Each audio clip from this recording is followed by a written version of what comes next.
얼마든지 나를 자족하기를 배웠노니 나는 비천에 처할 줄도 알고 풍부에 처할 줄도 알아. 모든 일 곧 배부름과 배고픔과 풍부와 궁핍에도 처할 줄 아는 일체의 비결을 배웠노라. 내게 능력 주시는 자 안에서 내가 모든 것을 할 수 있느니라. 그러나 너희가 내 괴로움에 함께 참여하였으니 잘하였도다.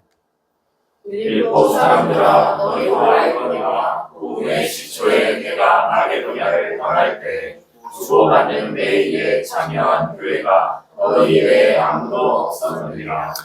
데살로니가에 있을 때에도 너희가 한 번뿐 아니라 두 번이나 나의 쓸 것을 보내었도다. 내가 선물을 구함이 아니요 오직 너희에게 유익하도록 풍성한 열매를 구함이라. 내게는 모든 것이 있고 또 풍부한지라.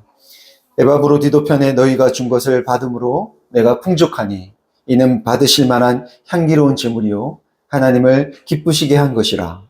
너희 하나님이 그리스도의 안에서 영광 가운데 그 풍성한 대로 너희 모든 쓸 것을 채우시리라. 다 함께 하나님 곧 우리 아버지께 세세 무궁하도록 영광을 돌릴지어다. 아멘. 예, 예배 오신 분들 환영합니다. 반갑습니다. 인사 나누실까요? 예. 네. 잘 보내셨어요, 한 주간? 네. 빌립보서 이제 어느덧 이제 마지막입니다. 근데 되게 길죠? 사정밖에 안 되는데, 참, 여러 주를 저희가 이렇게 빌립보서를 함께 나누었던 것 같습니다. 오늘은 이제 그 마지막인데, 오늘 제목은 지금이 표현할 기회입니다. 라는 제목으로 하나님 말씀 나누겠습니다. 여러분, 보통 편지의 마지막, 그리고 편지를 쓸 때 그 편지의 마지막은, 서신서들을 보면 대체로 그 마지막은 되게 감사와 또 그 편지를 수신하는 사람들, 그들을 향한 축복, 그들을 축복하는 것으로, 되게 마무리됩니다. 그렇게 끝이 나죠. 바울 역시 오늘 이 편지의 마지막에서, 그 빌립보 성도들을 향한 그의 고마운 마음을 표현합니다. 근데 그 고마움의 주된 내용이 뭐냐 하면요. 오늘 한번 볼까요? 그 고마움의 주된 내용이 너희가 내 괴로움에 함께 참여한 것. 그거 참 잘한 일이다. 그리고 전에도 내 일에 참여한 교회가 너희밖에 없었다. 계속 참여를 이야기하죠. 나의 일에 너희가 참여했다. 전에도 그랬고, 그리고 또 언제? 내가 데살로니가에 있었을 때, 그러니까 빌립보를 떠나서 이제 데살로니가로 가잖아요.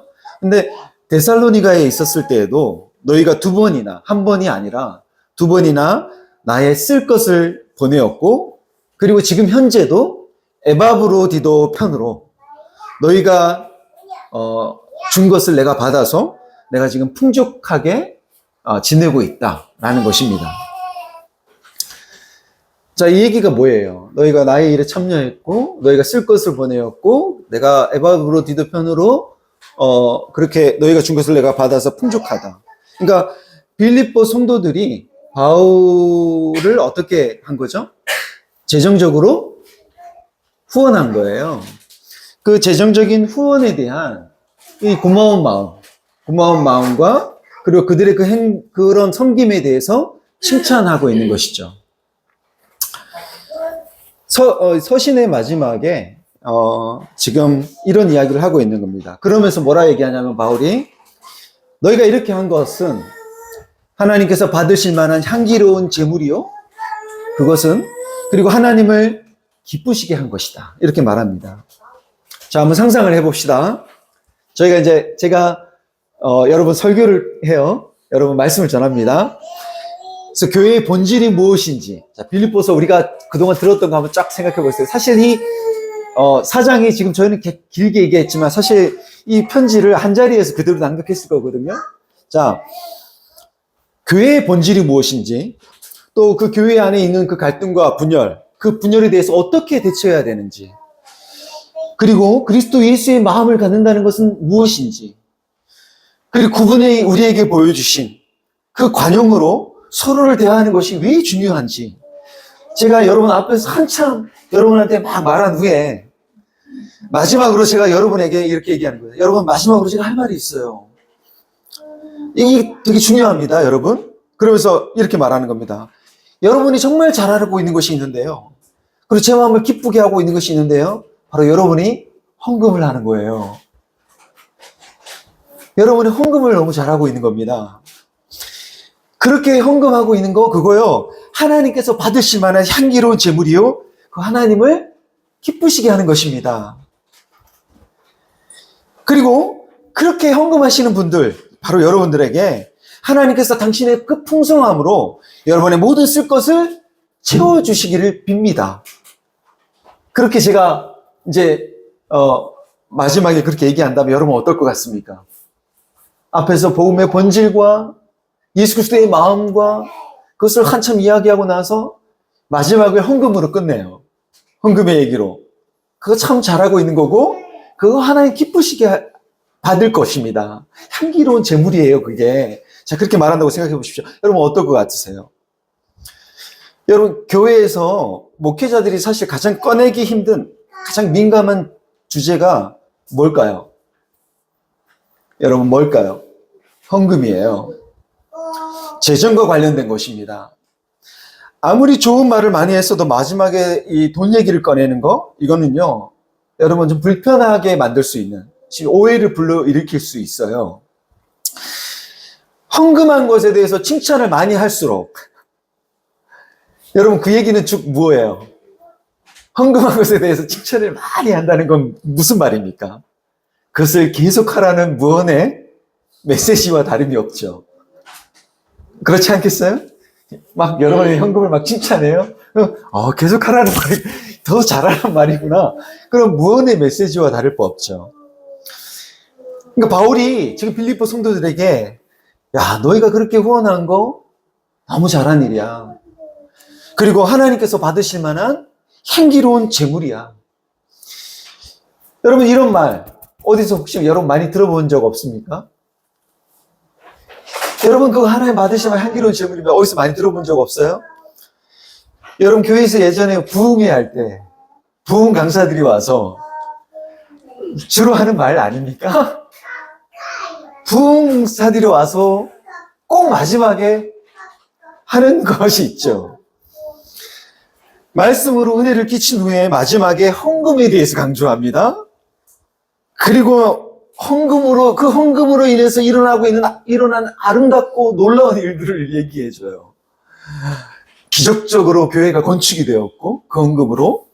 그렇게 헌금한 사람들이 고속 승진을 했고, 사업이 몇 배로 성장을 했고, 자녀들이 좋은 대학에 들어갔고, 이런 뭔가 그런 헌신에 대한 그리고 난 이후에 일어난 아름다운 일들을 막 이야기합니다. 그러니까 그런 식으로 얼마나 많은 헌금을 유도했는지 몰라요.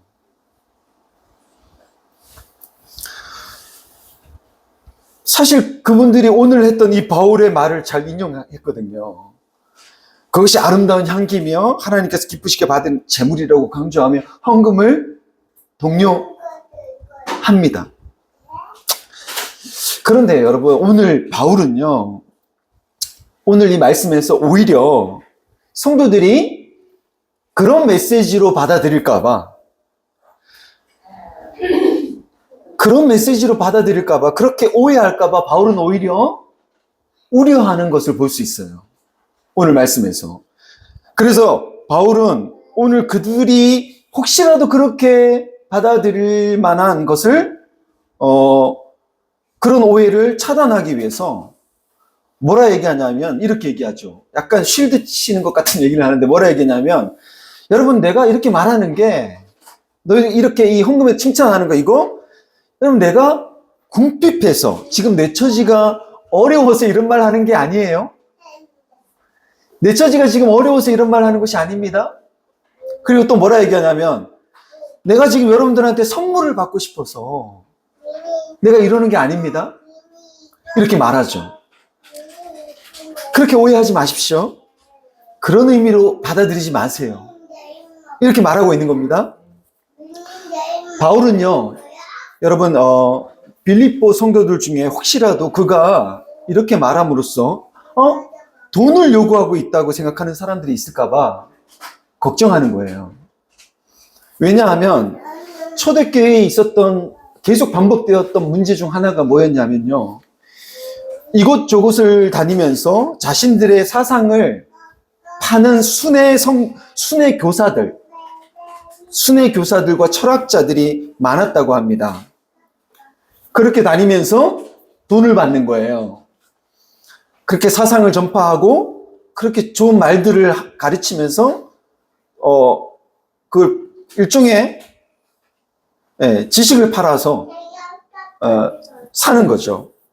이런 사람들이 사실 많았다고 합니다. 그래서 당시 그런 사람들을 하도 사람들이 당하다 보니까 그런 사람들을 어떻게 봤냐 하면 사기꾼, 협작꾼 이렇게 보고 경계했다고 합니다. 그러니까 바울도 혹시라도 그런 일들이 많았었기 때문에 바울이 혹시라도 그런 오해를 살 수 있기 때문에 그런 오해를 사지 않으려고 이렇게 강조해서 말하는 거죠. 왜? 그렇게 오해를 받으면 바울이 전하는 이 복음이 뭐가 되겠습니까? 이 복음의 사람들이 마음의 문을 닫을 수 있는 것이죠. 그래서 이런 맥락에서 나온 말이 바울의 그 유명한 말이에요. 뭡니까?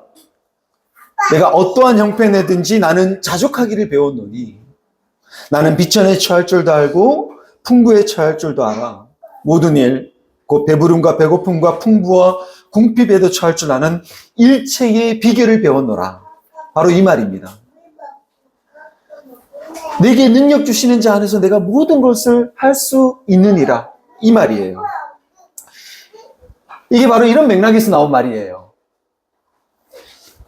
여러분, 내게 능력 주시는 자 안에서 내가 모든 것을 할 수 있다는 이 말은 정말 안타깝게도 적극적인 사고, 이 긍정의 힘을 말하는 사람들처럼 예수 믿으면 안 되는 일이 없다.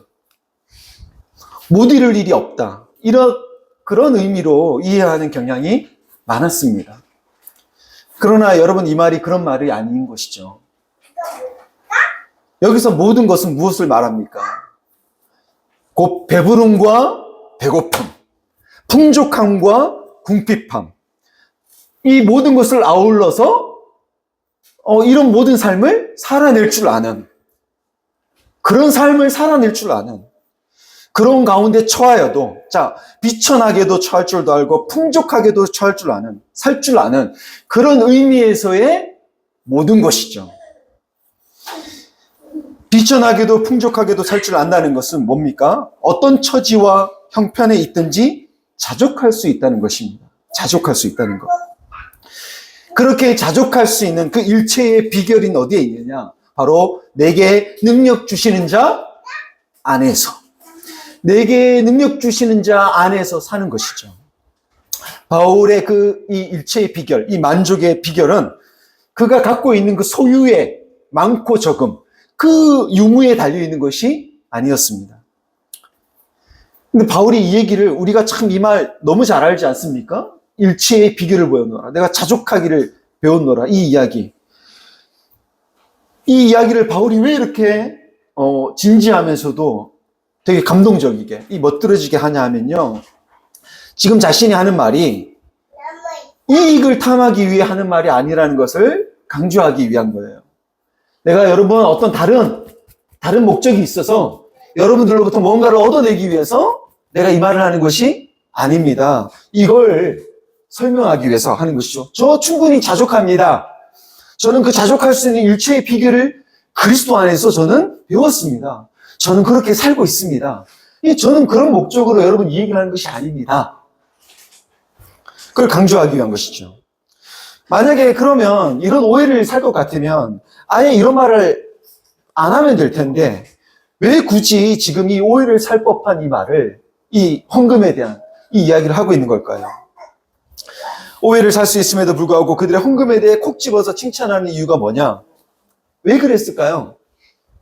여러분, 바울이요, 정말 빌립보 성도들에게 고마웠던 겁니다. 무엇이 그토록 고마웠던 걸까요? 바로 나를 생각하는 마음이 여러분에게서 지금 다시 싹이 난 것, 다시 일어난 것, 그것을 본 거예요. 그것을 보고, 그것을 본 바울이 마음이 어떠했냐면 너무 고맙고 기뻤던 겁니다. 생각해 보세요. 여러분, 바울은 지금 어디에 있습니까? 이 편지를 쓰고 있는 바울은 지금 어디에 있어요? 예, 감옥에 있어요. 여러분, 감옥에서 교회들의 상황을 알 길이 있어요, 없어요? 없습니다. 꼼짝할 수도 없는 처지이기 때문에 성도들과 교류를 자유롭게 할 수 없어요. 성도들의 마음과 그들의 상태를 알 길이, 확인할 길이 없어요. 여러분, 바울에게 힘든 것은, 정말 바울에게 힘든 것은 뭐였냐? 그의 어떤 궁핍함이나 어떤 그런 것들이 아니었어요. 여러분, 바울에게 정말 힘든 것은요, 고린도후서 11장을 보면 이렇게 말합니다. 여러분, 고린도후서에 보면 11장이 바울이 여기 뭐라 얘기냐면 강도의 위험, 내가 바다의 위험, 동족의 위험, 온갖 위험들을 겪잖아요. 매질도 수없이 맞고. 그런데 그런 모든 위험보다 더 그를 자신을 힘들게 했던 것, 그를 날마다 그의 마음을 짓누르는 일, 그것이 뭐였다? 그것이 뭐다? 교회를 위한 염려예요. 교회에 대한 염려예요. 그게 그의 마음을 날마다 짓눌렀어요. 그러니까 이런 겁니다. 우리 차성도가 요즘 하나님에 대한 마음이 어떨까? 요즘 우리 복순성도 믿음을 잘 지키고 있을까? 은하는 믿음이 더 단단해져 가고 있을까? 아니면 흔들리고 있을까? 어떤 갈등이 있을까? 신앙의 장애물은 혹시 없을까? 뭘까? 그런 장애물들이 있을 때 그걸 어떻게 극복하고 있을까? 정말 서로 사랑하며 주님의 우리에게 보여주신 그 사랑으로 진짜 그런 삶을 살아내고 있을까? 이런 그 교회를 향한 이 염려, 이게 바울에게 그 어떤 위험보다도 그의 마음을 짓누르는 일이었다는 것이죠. 그러니까 그걸 확인할 길이 없어요, 그런데. 근데 그걸 알 길이 없어요. 그럴 때 바울의 마음은 더 어때요? 더 힘든 거예요. 그래서 바울이 뭐라 얘기하냐면, 누가 약해졌다는 소식을 듣거나 실족하게 됐다는 말을 들으면 바울이 어떤 마음이 들 거라? 그러면 내 마음도 같이 약해지고 내 마음도 같이 애타지 않겠습니까? 이게 바울이었던 거예요. 바울에게 이게 너무 컸던 거죠. 그렇게 날마다 바울의 속을 눌렀던 것이 교회에 대한 걱정과 염려인데, 그 감옥 속에서 아무것도 할 수 없어요. 알 길도 없고, 예? 교회가 지금 어떤 상태인지 궁금해도 가볼 수도 없고. 그런데 그 먼 빌립보에서 로마까지 굉장히 멉니다. 근데 그 먼 빌립보에서 에바브로 디도가 바울에게 헌금을 갖고 온 거예요. 여러분, 그 당시 그 길이요, 진짜 강도의 위험이 있고 온갖 위험을 다 있는데 그 길을 넘고 산을 넘고 바다 건너서 이 바울에게 헌금을 전달하러 온 겁니다. 근데 바울이 어떻게 했어요? 이 헌금이 얼마냐, 이것보다도 이 감옥에 갇혀 있는, 정말 어떻게 보면 잊혀질 법 또한 이 감옥에 있는 그 나를 생각하는 그 마음이, 빌립보 성도들 그 교회에게, 그들에게 있다라는 것, 그것을 지금 무엇으로 표현한 거예요? 방문과 그 헌금으로 이 빌립보 성도들이 표현해 준 거잖아요. 그게 너무 기쁜 겁니다. 그게 너무 기쁜 거예요, 그 마음속에. 그러면서 바울이요, 이걸 받으니까 이제 막 옛날 생각이 막 나요. 옛날 생각도 나면서, 야, 그때도 니들이 그랬었고, 데살로니가에 있었을 때도 너희가 그랬고, 막 그 옛날 생각도 나면서 여전히 나를 생각해 주면서 내가 전한 이 복음에 대한 같은 이해를 갖고 함께 나의 옆에 동력자로, 나의 우군으로, 나의 전우로 너희가 있다는 그 사실, 나의 동력자요 전우가 지금도 여전히 내 곁에 있다는 이 사실이 바울에게 너무 큰 위로가 되고 격려가 되는 겁니다. 위로가 되고 격려가 되는 거예요. 그죠? 그죠? 하민이가 얼마나 위로가 되는데, 얼마나 격려가 되는데.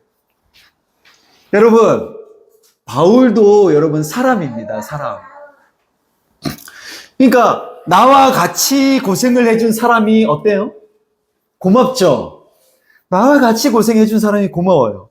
그리고, 그런 그들, 그 고마운 그들이 잘 되기를 바라요, 안 바라요? 바라죠. 잘 되기를 바라는 사람입니다. 여러분, 사랑을 받으면 그렇게 사랑을 준 사람이 더 잘 되기를 바라는 게 인지상정이에요. 바울이 그런데 오늘 이 빌립보서 마지막에 바울이 너무 인간적이에요. 바울이 꼭 그렇습니다. 그러니까 바울이 이렇게 말해요. 내가 바라는 것이 뭐냐? 돈이 아니다. 선물이 아니다. 바울이 지금 뭐라 얘기했냐면 너희에게 더 많은 이익이 돌아가게 하는 일뿐이다. 어떻게 하면 더 잘 될까? 어떻게 하면 종원이가 더 잘 되지? 어떻게 하면 주철이가 더 나아지지? 더 어떤 유익이 더 풍성해지지? 삶의 열매가 더 늘어나지? 이것뿐이라는 겁니다. 예? 그 마음을 지금 바울이 전하고 싶은 거예요. 저는 이 바울의 심정이 이 말씀을 보면서 얼마나 잘 이해되던지요. 저는 지금 감옥에 갇혀 있는 것도 아닌데, 감옥에 갇힌 것이 아닌데도 여러분의 마음을 알 길이 없어요. 잘 표현해 주시질 않아요.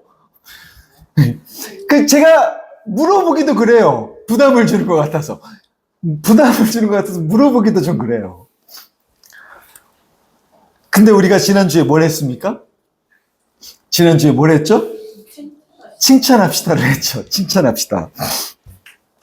이게 표현할 기회가 별로 없고, 여기 다 내성적인 분들이 많아서, 우리가 그런 것일 수도 있지만, 표현할 기회가 별로 없고, 그런 자리가 별로 없는데, 이제 그런 자리를 만든 거죠. 그런 자리가 이제 의도치 않았던 만들어진 거죠. 그러니까 표현을 하더라고요. 표현을 하시더라고요. 나를 생각하는 마음을 알 기회가 별로 없었는데, 그 칭찬을 통해서, 알게 됐어요. 그 시간이 기회가 되었어요. 하성도님이 저를 칭찬하시기를,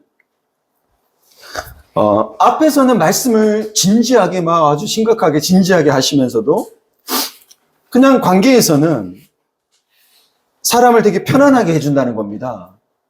칭찬이죠. 그리고 설교도 계속 듣고 싶어서 유튜브로 올렸으면 좋겠다는 거예요.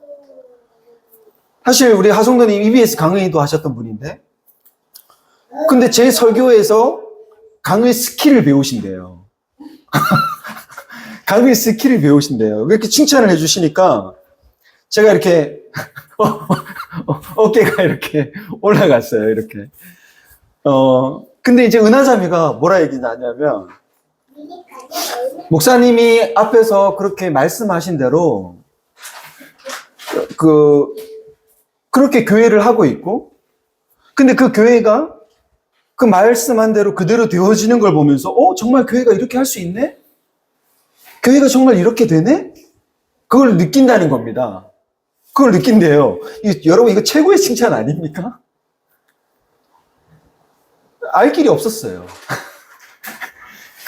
그렇게 표현한 적이 없으니까. 근데 그렇게 그런 생각을 알게 되니까, 그렇게 표현해 주니까 너무 고마운 거죠. 그 마음을 표현해 주고, 지금 은하가, 우리 하성도님이 이런 마음으로 함께하고 있구나, 이렇게 생각을 하니까 고맙고 기쁜 거예요.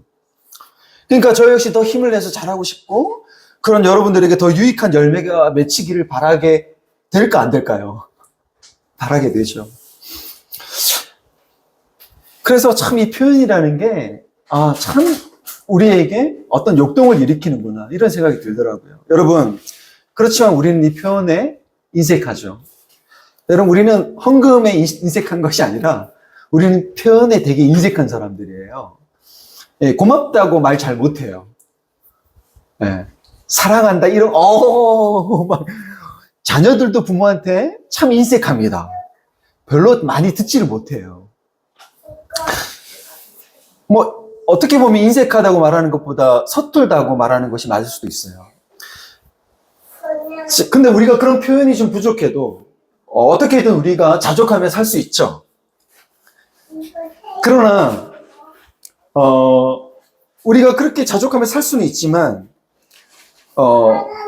우리가 막 이렇게 고마운 마음이 막 차올라서 어떻게 더 많은 유익으로 갚을까 하는 그런 열심은 일어나지 않을 수 있어요. 그건 그냥 묻힐 수 있습니다. 여러분, 감옥에 있는 바울을 크게 기뻐하게 만든 것, 그건 뭐냐면 언제나 빌립보 성도들은 바울을 생각하고 있었어요. 그런 생각을 갖고 있었어요. 그러나 표시할 기회가 없었죠. 표시할 기회가 없었는데 이 표시할 기회가 이제 생기자 바울에게 그것을 표현한, 적극적으로 정말 그 어려움, 그 상황을 어떻게 보면 실제로 그들이 만든 거죠. 그렇게 표현한 교회가 바로 빌립보 교회였습니다. 표현할 기회가 없었는데 기회를 만든 거예요. 사람은 여러분 표현하지 않으면 모릅니다. 표현하지 않으면 몰라요. 기회가 있을 때 여러분 기회를 만들어서 표현하십시오. 여러분이 표현하든 표현하지 않든 묵묵히 우리는 어쩌면 서로 각자의 역할을 할 겁니다. 저는 목사로서 저의 역할을 할 것이고 여러분도 묵묵히 신앙생활을 할 겁니다. 그러나 우리가 기회 있을 때 우리가 그것을 표현하면 고마움이 배가 되고 더 많은 유익을 서로에게 돌려주고자 하는 일들이 우리의 이 관계 속에서 우리의 몸을 더욱더 풍성하게 할 것입니다. 어제 차성도님이 하민이가 하는 말을 동영상으로 우리 교회에 올려주셨더라고요. 이거 일종의 표현이라고 생각합니다. 표현해 주신 거 기뻤어요. 근데 표현할 수 있는 기회가 언제일까요, 여러분? 지금이에요, 지금. 지금 곁에 있을 때예요. 감옥에 있는 바울은요, 자신의 죽음이 언제일지 몰랐던 사람이에요. 언제 자기가 죽을지 몰라요. 그러나 기회가 있을 때 지금 빌립보 성도들에게 그가 갖고 있는 그리움과 고마움을 표현합니다. 성도 여러분, 우린 계속 우리 곁에 머물러 있지 않아요. 우린 계속 곁에 있지 않습니다. 우린 계속 함께일 수 없습니다. 언젠가 우리는 여러 가지 이유와 사정으로 서로의 곁을 떠날 것입니다. 우리는 그렇게 수많은 이별이 예고되어 있는 사람들이에요. 여러분, 김광석의 서른 즈음에라는 노래 혹시 아시나요? 그 노래 가사를 보면 점점 더 멀어져 간다. 그렇게 시작되면서 마지막에 어떻게 끝나요? 매일 이별하며 살고 있구나. 우리가 그 노래에 참 깊이 많이 공감을 하지 않습니까? 그 가사처럼 우리는 언젠가 이별을 합니다. 부부일지라도 우린 영원히 함께일 수 없습니다. 우리는 어느 누군가는 먼저 떠나게 돼 있어요. 그러니 여러분, 지금 곁에 있을 때, 지금이라고, 오늘이라고 할 수 있는 지금 이 순간, 여러분 곁에 있을 때, 여러분의 부모님에게, 여러분 남편에게, 아내에게, 여러분의 자녀에게, 형제 자매에게, 스승에게, 제자에게, 여러분 동료에게 고맙게도 나와 고생을 같이 해줘서 나 때문에 고생 많았다. 고맙다. 그렇게 표현할 수 있기를 바랍니다. 이번에 저희 장인어른이 이제 8순이신데 아내가 호텔을 예약을 했어요. 처음입니다. 온 가족이 여행이라는 걸 해본 적이 없어요. 함께. 근데 처음으로 이제 호텔에 가서 맛있는 걸 먹습니다. 거기서 1박을 하고. 근데 그 시간이 정말 그 고마움을 표현할 수 있는 기회가 되길 바라요. 근데 여러분, 이것이 너무너무 중요한 것 아니겠습니까? 근데 이것이 그냥 가족들만이 아니라 저는 이 믿음의 길을 함께 우리의 곁에서 지금 함께 묵묵히 걸어가고 있는 우리 형제 자매들에 대하여서도 이 교회 안에서도 여러분 그렇게 이 표현할 기회를 만들어 가기를 바랍니다. 그렇게 표현하면서 우리가 하나님 나라에, 그분의 나라에 이르기까지 함께 위로하고 격려하며 살아가는 형제자매가 되기를, 그런 교회가 되기를 바랍니다. 표현함으로써 그분의 그 풍성함이 우리 안에 더욱더 풍성해지는 그런 우리 서로 지은 교회가 되기를 우리 주 예수 그리스도의 이름으로 축원합니다. 하원이 축원합니다. 축원합니다. 제가 참 놀란 것이 오늘 승열 형제가 선곡을 했는데 제가 딱 부르고 싶은 노래를 선곡을 했더라고요. 다 표현 못해도 나 표현하리라. 네. 우리가 참 표현하는데 인색한 사람들이지만